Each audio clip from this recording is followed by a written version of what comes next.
Most women fear the head of the Kwon Syndicate for his cruelty. Imara Cole feared him for his silence, and the fact that tonight, she's about to give him every reason to break it. Imara Cole didn't recognize the reflection in the gilded mirror of the master's suite. The woman staring back was no longer the ghost bride of the Kwon estate. She was a declaration of war. Liquid black silk hugged her frame, the fabric so dark it seemed to drink the amber light of the foyer. The neckline was a calculated risk, and the slit in the skirt was a sharp defiance of every traditional rule Siak had used to cage her for 2 years. She had spent 730 days being a ghost in his halls, a silent ornament to his power. But as she fastened the borrowed diamonds at her throat, her pulse thrummed with a terrifying new energy. She stepped onto the marble landing, her heels echoing like gunshots in the quiet house. She didn't make it to the door. Kwon Siak emerged from the study, a shadow coming to life. He was draped in a tailored black suit that matched the coldness of his reputation. He didn't move. He simply leaned against a pillar, his arms crossed, his gaze raking over her with a sudden, predatory heat that scorched her skin. The silence between them wasn't empty anymore. It was heavy with the scent of his cologne and the unexploded tension of a man who had finally stopped ignoring his most dangerous possession. "You were given a role to play in this house, Imara." His voice was a low, lethal vibration that stopped her heart. "And looking like a siren for my enemies wasn't part of the contract. Welcome to Soul Syndicate Stories. Thank you if you are just joining us. Before we continue, please subscribe to this channel, click the notification bell so you never miss any story, give thumbs up, and share with others. Tell me where you're watching from. Every one of your clicks, your comments, and every bit of love you show helps us to keep uncovering these unforgettable stories together. Find a quiet place to settle in, and let me take you somewhere you've probably never been before. Thanks for watching." The silence of the Kwon estate was a physical weight, a thick, suffocating velvet that pressed against Imara's chest from the moment she woke. For 730 days, she had learned to navigate the sprawling mansion like a ghost, her footsteps swallowed by the hand-woven silk rugs, her voice unneeded in a house where everything was provided and nothing was shared. She stood by the floor-to-ceiling windows of the breakfast nook, her fingers tracing the frost on the glass. Outside, the Seoul winter was biting and gray, a perfect reflection of the man who owned the air she breathed. Kwon Siak entered the room not with a sound, but with a shift in the atmosphere. The temperature seemed to drop, the air ionizing with a sharp, metallic scent of his cologne and the heavy aura of a man who dealt in the currency of fear. He didn't look at her. He never did. He moved to the head of the mahogany table, his movements precise and lethal, even in the mundane act of unfolding a newspaper. His black suit was pressed to a razor's edge, a suit that cost more than the house Imara had grown up in, a suit that acted as armor against the world and against her. "The tea is cold," he said, his voice a low, gravelly vibration that skipped down her spine like a warning. Imara turned, her heart doing a frantic, traitorous stutter against her ribs. She hadn't realized she'd been staring at the snow for so long. "I'll have the kitchen prepare a fresh pot, Siak." "Don't." The word was a command, sharp enough to draw blood. He finally looked up, his dark, hooded eyes raking over her with a clinical indifference that hurt worse than a blow. He looked at her the way he looked at his luxury cars or the ancient porcelain in the hallway, as a high-maintenance asset that required his protection but never his heart. "Sit, you're hovering." Imara sat, her hands folded primly in her lap to hide the slight tremor in her fingers. The distance between them across the table felt like a canyon. She watched him work, his long, elegant fingers scrolling through a tablet, likely moving millions or ordering a hit with a single tap. 2 years of marriage, and the closest they had come to intimacy was the accidental brush of their sleeves in the back of a limousine. "The Min Gala is tonight," she said, the courage she'd been hoarding for weeks finally bubbling to the surface. "I've already selected a dress, something traditional like the elders prefer." Siak didn't even look up from his screen. "You aren't going, Imara. It's a den of vipers. You'll stay here where it's safe, where I can ensure you remain, undisturbed." "Safe," Imara's voice rose, a flicker of fire in the icy room. "You mean hidden." "I'm tired of being the secret you keep behind high walls and iron gates, Siak. I'm your wife, not your prisoner." The silence that followed was deafening. Siak set the tablet down with a deliberate, slow click. He leaned forward, his presence expanding until he seemed to fill every inch of the room. He reached across the table, his hand hovering just inches from her jaw, close enough for her to feel the radiating heat of his skin, yet he didn't touch her. He never touched her. "In my world, there is no difference between a wife and a prisoner, Amara," he hissed, his eyes flashing with a sudden dark intensity that wasn't clinical at all. It was possessive. "The walls aren't there to keep you in. They are there to keep the monsters out. And if you step outside them, you'll realize very quickly that I am the only monster you should ever have trusted." He stood abruptly, his chair screeching against the marble. He left without another word, leaving the tea to grow colder and the silence to grow heavier, unaware that in the shadows of the hallway, Amara had already hidden the key to her own cage. The heavy click of the master suite's door echoed in the hollow of Amara's chest, signaling Siak's departure. She stood motionless until the distant roar of his car faded into the soul traffic, leaving her once again in the silence of her gilded cage. But the air didn't settle. It hummed with the residue of his warning, a vibration that told her she was playing a game she couldn't win. She shouldn't have known about the basement vault. She certainly shouldn't have known the code, a sequence she'd glimpsed over Siak's shoulder months ago while he was distracted by a phone call that sounded like a death sentence. Her feet were silent on the cold stone steps as she descended into the belly of the estate. The air here was different, filtered, dry, and smelling of old paper and cold metal. The vault groaned open, revealing rows of velvet-lined drawers and garment bags that held the history of the Kwon Syndicate's plunder. Amara moved past the stacks of gold bars and the heavy, traditional handbox Siak preferred her to wear. Her hands trembled as she reached for a garment bag tucked in the very back, hidden behind a partition like a dark secret. The zipper hissed, revealing a spill of midnight silk. It was the dress Siak had bought for an anniversary he'd eventually forgotten, a piece of Western decadence he'd later deemed too provocative for a woman of her station. She pulled it free, the fabric cool and liquid against her skin. It was light, almost weightless, yet it felt heavier than her wedding vows. Next, she moved to the small velvet box labeled Unidentified Assets. Inside lay the diamonds. They weren't the polite, modest stones Siak gifted her for public appearances. These were raw, aggressive, and brilliant, tears of light caught in platinum. As she pressed the cold stones against her throat, the realization hit her like a physical blow. She wasn't just dressing for a gala. She was dressing for a divorce from the person she had become. She returned to her quarters, the dress draped over her arm like a weapon. The transformation was slow and deliberate. She unpinned the severe bun she wore to appease the syndicate elders, letting her dark curls cascade over her shoulders in a wild, unmanaged current. She applied a deep, blood-red stain to her lips, her reflection looking less like a wife and more like a riot. When she finally pulled the silk over her head, the dress didn't just fit, it reclaimed her. The slit climbed up her thigh with every step, and the neckline was a daring challenge to the man who claimed to own her. She stood before the full-length mirror, the diamonds at her ears catching the amber light of the setting sun. She looked expensive. She looked untouchable. She looked like the kind of woman a man would kill for or kill to keep. A sudden chill swept through the room as the shadow in the doorway lengthened. Amara didn't have to turn to know he was back. She didn't have to hear his voice to feel the shift in the pressure of the room. The scent of his sandalwood cologne arrived first, thick and suffocating. "I told you that you were staying in tonight, Amara." Siak's voice was a low, lethal rasp from the shadows behind her.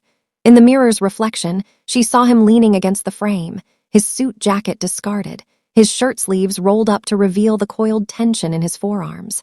His eyes weren't clinical anymore. They were dark, stormy, and fixed on the curve of her bare shoulder with a hunger that made the safe walls of the mansion feel like they were closing in. "You said I was a prisoner," Amara whispered, her voice steady despite the hammer of her heart. She turned slowly, the silk shifting dangerously against her skin. "I decided it was time I looked the part." Siak stepped into the light, his gaze dropping to the high slit of her dress before snapping back to her eyes. The silence was a taut wire, ready to snap. "You think those diamonds make you free?" He moved closer, invading her space until she was trapped between his massive frame and the cold glass of the mirror. "They just make you a target, and I'm the only one allowed to aim." The heavy silence of the foyer was shattered by the rhythmic, sharp click of Amara's heels against the polished marble. Each step was a heartbeat, loud and defiant, echoing up into the cavernous shadows of the estate. She didn't look back at the master's suite. She kept her eyes fixed on the towering mahogany front doors, the final barrier between her and the freedom of the city lights. She had almost reached the handle when the air in the room shifted, turning thick and electric. A shadow lengthened across the white stone, stretching out from the pillar to her right until it swallowed her feet. Imara froze. She didn't need to turn to know he was there. The scent of sandalwood and expensive tobacco arrived first, a familiar, suffocating cloud that usually meant judgment. "You are not leaving this house dressed like that." Siak's voice didn't rise, yet it filled every corner of the hall. It was a low, lethal vibration, stripped of the clinical indifference he'd used as a shield for the last 2 years. Imara slowly turned, the black silk of her gown whispering against her skin, the high slit flashing a scandalous length of leg in the dim amber light. Kwon Syndicate was leaning against the marble pillar, his arms crossed over a chest that looked broader, more imposing in the half-light. His suit jacket was gone, his white dress shirt unbuttoned at the collar, revealing the corded tension in his neck. He looked less like a businessman and more like the predator the Underworld whispered about. His gaze wasn't on her face. It was raking over the plunging neckline, the curve of her waist, and the diamonds that shimmered at her throat like fallen stars. "I wasn't asking for your permission, Siak," Imara said, her voice steadier than the hand she hid behind her back. "You made it clear this morning that I'm a prisoner here. I've simply decided to be a visible one." Siak moved then, a sudden blurred grace that closed the distance between them in seconds. He didn't touch her, he didn't have to. His massive frame loomed over her, trapping her against the cold wood of the door. The heat radiating from him was a physical force, a direct contradiction to the icy words he'd spoken for months. He leaned down, his face inches from hers, until she could see the dark, chaotic fire burning in his pupils. "You think this is a game?" He hissed, his breath hot against her cheek. "You step out into that gala looking like an invitation, and every rival I have will see you as the quickest way to bring me to my knees. You aren't just wearing a dress, Imara, you're wearing a target." "Then let them aim," she whispered, her eyes locked onto his, refusing to flinch. "At least someone would be looking at me." The muscle in Siak's jaw stropped, his restraint visibly fraying. His hand shot out not to strike, but to grip the doorframe beside her head, the wood groaning under the pressure of his fingers. He was so close she could see the pulse jumping in his throat, echoing the frantic rhythm of her own. For a heartbeat, the boss was gone, replaced by a man who looked like he was one breath away from shattering. "I see everything you do," he rasped, his voice dropping to a raw, dangerous intimacy. "I see the way you look at me when you think I'm not watching. I see the way you hate the silence, and I see exactly how much blood I would have to spill to keep you." He reached out, his thumb grazing the edge of her jaw, the first touch in 700 days. It was a brand, a promise of violence and devotion all at once. Before she could gasp, his hand slid to the back of her neck, his grip possessive and unyielding. "You want to be seen, Imara." He leaned closer, his lips almost brushing hers. "Fine, but the only person who gets to see you tonight is me. Go back upstairs, or I'll give you a reason to stay in this house that has nothing to do with safety." The interior of the armored limousine was a private, leather-lined purgatory. The partition was raised, sealing Imara and Siak into a space so confined the air seemed to vanish with every shallow breath she took. Outside, the neon lights of Seoul blurred into streaks of electric blue and violent red. But inside, the only light came from the dim glow of the dashboard and the intermittent flash of street lamps passing over Siak's hardened profile. He hadn't spoken since he'd forced her into the car, his hand a heavy, branding iron on the small of her back. Now he sat in the far corner of the seat, the distance between them barely 2 feet, yet it vibrated with the force of a live wire. Imara stared straight ahead, her hands clasped tightly over her evening bag to hide the way her pulse was jumping beneath her skin. She could feel his eyes. They weren't just watching her, they were devouring her, tracing the line of her throat and the daring curve of her shoulder with a heat that felt more invasive than a touch. The car swerved slightly as it navigated a sharp turn, and the momentum threw Imara toward him. Her bare shoulder brushed the wool of his suit jacket, a momentary electric contact that made her gasp. She tried to pull away, but Siak's hand shot out, his fingers wrapping around her forearm with bruising intensity. He didn't push her back to her side of the car. Instead, he pulled her closer until her thigh was pressed against his, the black silk of her dress a thin, useless barrier against the hard muscle of his leg. "You're trembling," he rasped, his voice barely audible over the hum of the engine. It was a low, jagged sound, stripped of the clinical distance he'd maintained for 2 years. "It's cold," Imara lied, her voice breathy and fragile. "It's not the cold." Siak shifted, leaning into her space until his lips were inches from the diamond at her ear. The scent of him, sandalwood, expensive tobacco, and something primal, swirled around her, dizzying and thick. "You're terrified of what happens when we get to this gala, or perhaps you're terrified of what happens if we never arrive." He didn't let go of her arm. His thumb began a slow, rhythmic stroke against the sensitive skin of her inner wrist, a gesture that was both a comfort and a threat. Imara's head fell back against the headrest, her eyes fluttering closed. She could feel the predatory focus of his gaze on her mouth, the silence in the car stretching until it was a physical ache. "Why did you let me come, Siak?" she whispered, her heart hammering a frantic rhythm against her ribs. "You could have locked the door. You could have stopped me." "I did stop you," he hissed, his hand sliding up her arm to the nape of her neck, his fingers tangling in her loose curls. He forced her to look at him, his dark eyes swirling with a possessiveness that bordered on madness. "But then I realized that tonight, I want them to see. I want every man in that room to look at you and know that you are the one thing they can never touch. I want them to see the fire I've been trying to put out for 2 years." He leaned in, his nose brushing hers, his breath hitching in a way that betrayed the cracks in his legendary restraint. For a second, the mask of the Mafia Boss shattered completely, leaving only a man who was drowning in the woman he'd tried to ignore. The car began to slow, the bright lights of the Min estate filtering through the tinted windows. Siak's grip tightened for a fraction of a second before he abruptly released her, his face sliding back into a mask of lethal indifference. "Smile, Imara," he commanded, his voice once again cold as a winter grave. "But remember, the moment we step out of this car, you belong to the Kwon name, and I protect what is mine with blood."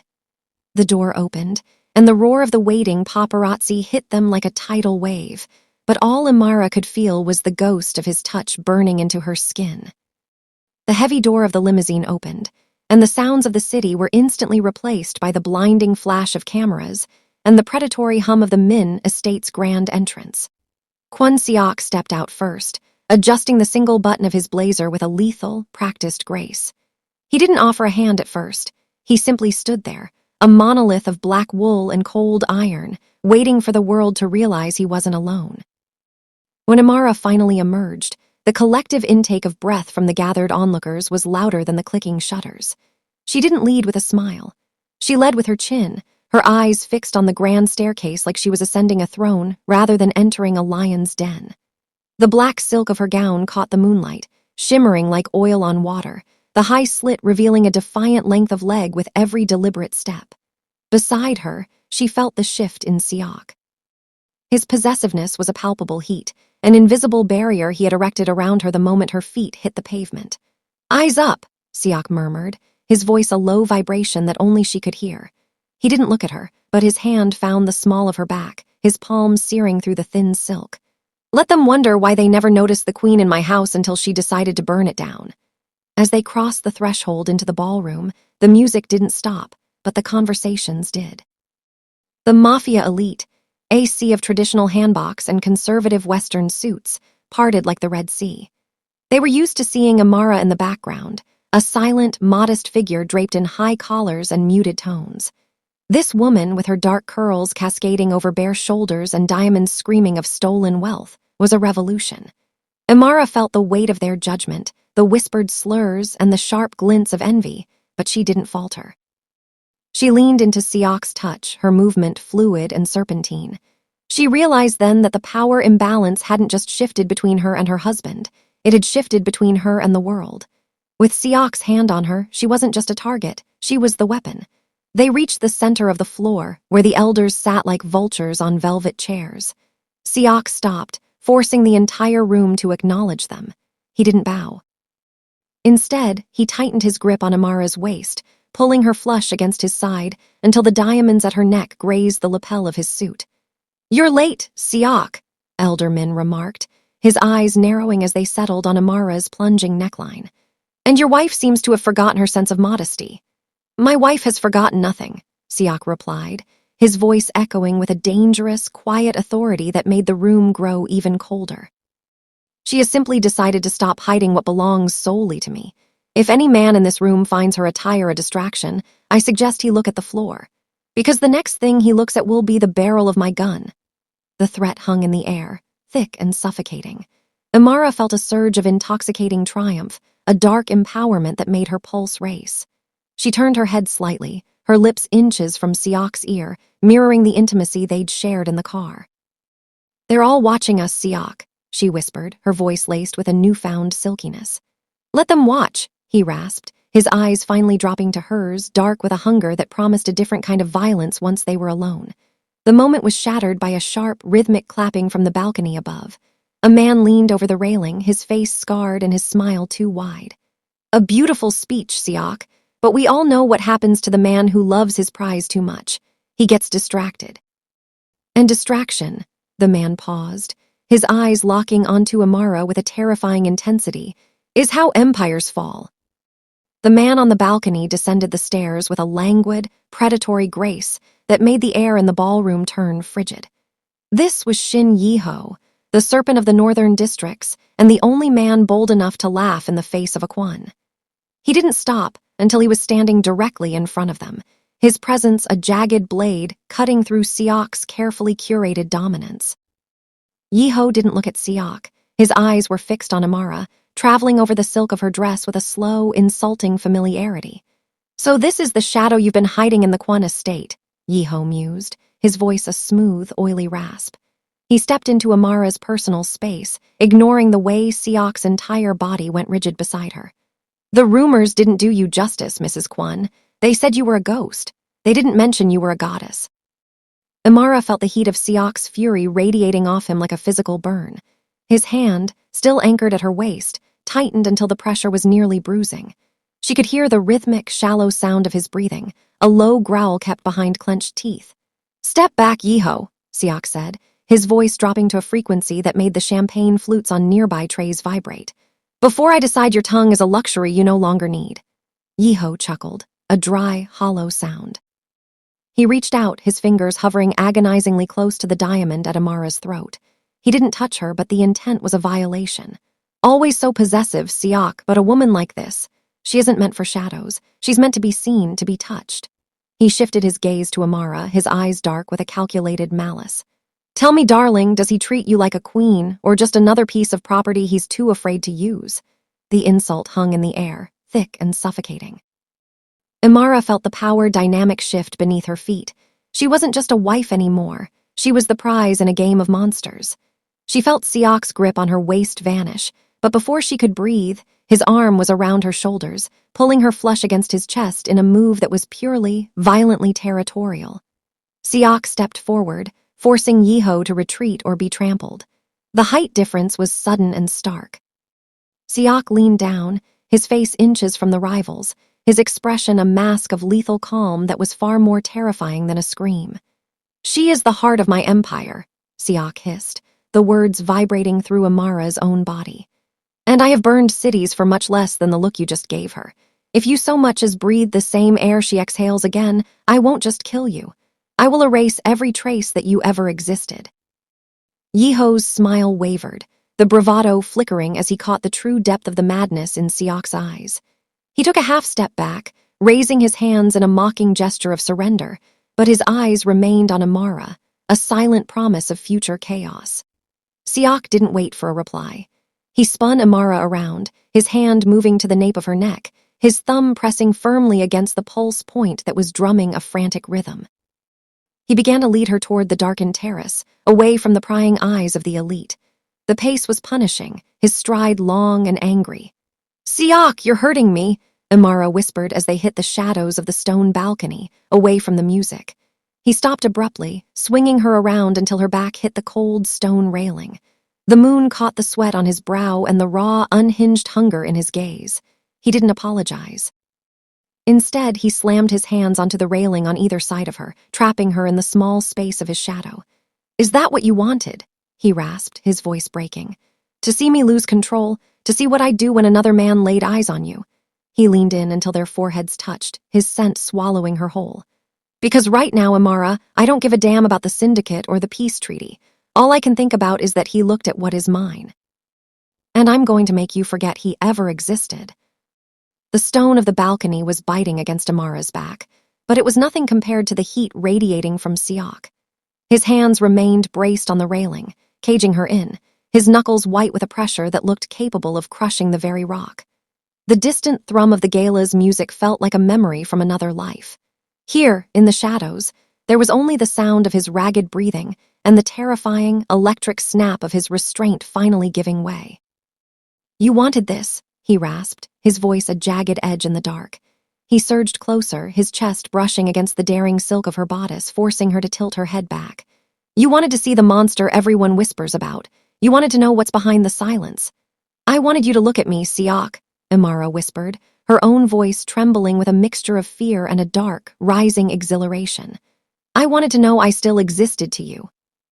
Siak let out a sound that was half laugh, half snarl, and suddenly his hand was there, not hovering, not hesitating, but cupping her jaw with a possessiveness that made her breath hitch.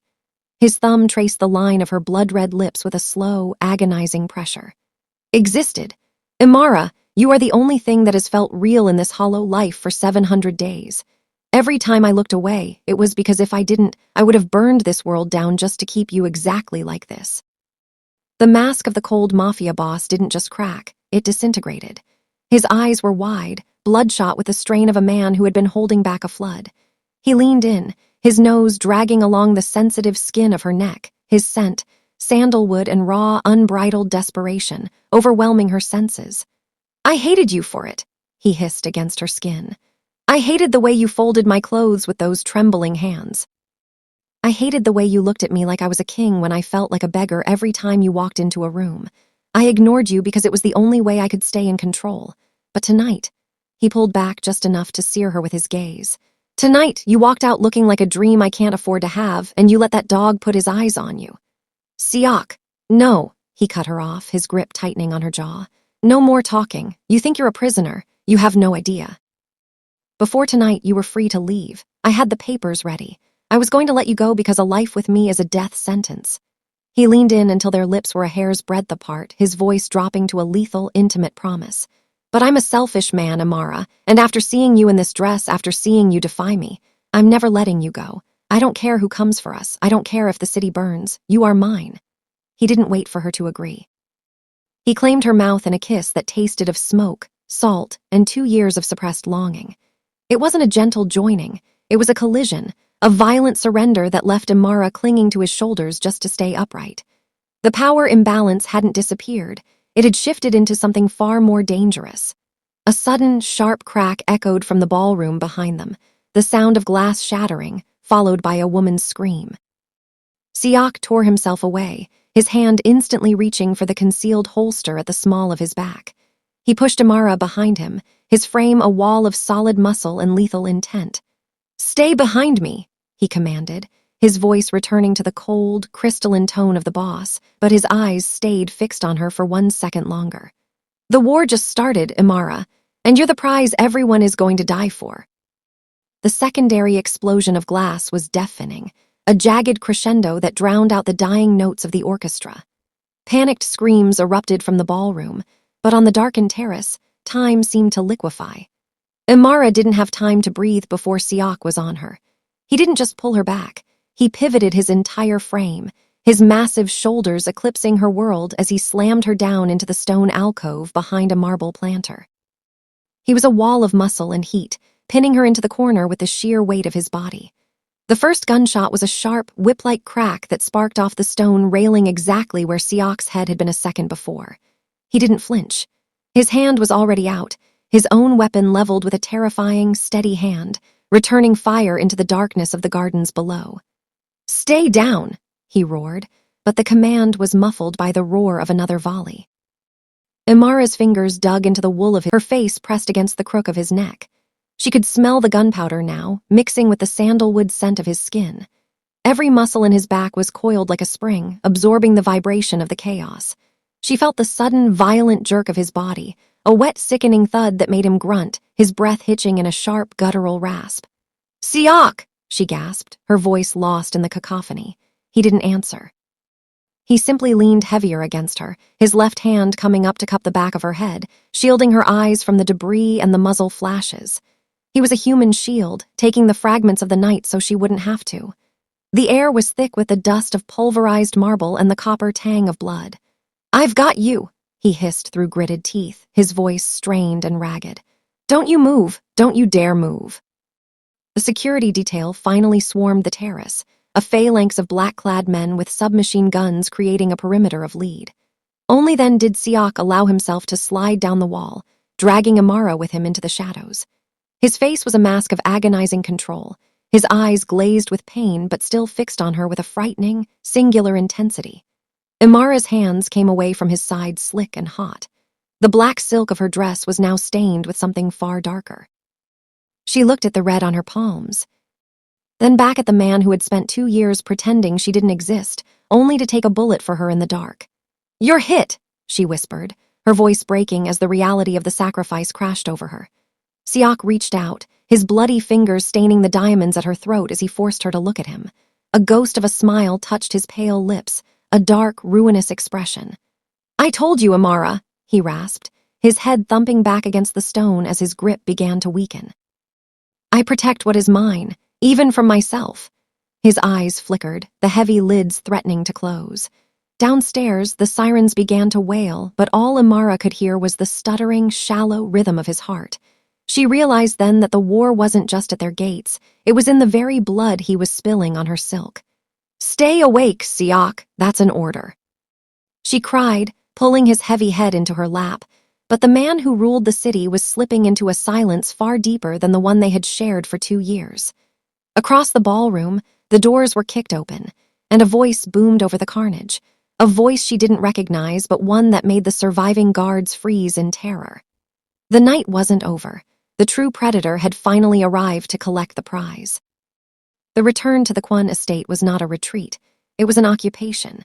When the heavy iron gates swung open, they didn't just admit a car, they welcomed a new order. The morning sun was beginning to bleed over the Seoul skyline, casting long, sharp shadows across the limestone driveway as the armored SUV came to a halt. Siak leaned heavily against the leather seat, his face ashen, his shoulder bound in white gauze that was already blooming with a fresh, dark rose of blood. But his eyes were clear, fixed on Amara with a frightening, renewed intensity. He refused the stretcher. He refused the help of the 4 guards who rushed the vehicle.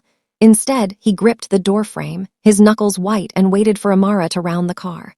When she reached him, her black silk gown torn and stained with his lifeblood, she didn't offer a servant's hand. She stepped into his space, her shoulder becoming his crutch, her body the only thing keeping the king of the Kwon Syndicate upright. They entered the foyer together, the sound of their combined footsteps echoing through the cavernous hall. The staff was already lined up, a row of bowed heads and trembling hands, but the atmosphere had shifted. The air was no longer stagnant with the smell of floor wax and silence. It was heavy with the copper tang of war and the scent of a throne reclaimed. Siak stopped at the base of the grand staircase, his breathing shallow and jagged. He didn't look at his men. He looked at Amara, his hand sliding from her shoulder to the nape of her neck, his fingers tangling in the dark waves of her hair. It was a possessive, public claim that shattered 2 years of distance. "From this moment," Siak's voice rasped, weak but carrying the weight of a death sentence to anyone who dared disagree, "there is no maid in this house. There is no ghost. There is only Mrs. Kwon. Her word is my command. Her safety is your only priority. If she bleeds, this city burns." He turned his gaze to the head housekeeper, a woman who had spent years treating Amara like a shadow. "Burn the uniforms," he hissed. "Burn the aprons. If I see her in anything less than silk and diamonds, I will consider it an act of treason." Amara felt the shift in the room, the collective intake of breath as the hierarchy was rewritten in blood. She looked up at Siak, seeing the monster, the protector, and the man who had finally stopped running from his own heart. She reached up, her fingers grazing the bandage on his shoulder before settling on his jaw.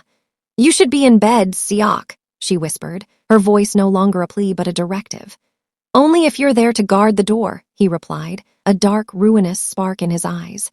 He leaned down, pressing his forehead against hers, the two of them a singular island in a sea of violence. The power imbalance was still there, but the cage had transformed. They were no longer master and servant. They were the weapon and the hand that swung it.